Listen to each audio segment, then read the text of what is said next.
Hey friends, if you wish to show or hide mini toolbar on selection in Microsoft Office, then please watch this video. I will guide you through the procedure. Now it's not very difficult. Here's what you have to do. Click on File, select Options, and then go to the General tab. Under User Interface Options, you'll find this option here which says Show Mini Toolbar on Selection.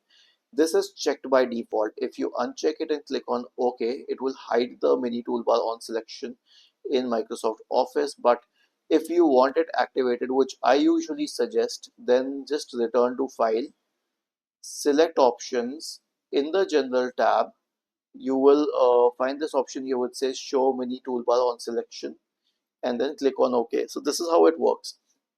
And I will again suggest you don't hide it, keep it at show. It doesn't actually make a difference. Was this helpful? If yes, then please subscribe to the channel. If not, then let us know in the comment section of the video on how we could help you further. Thank you for watching this video and have a nice day.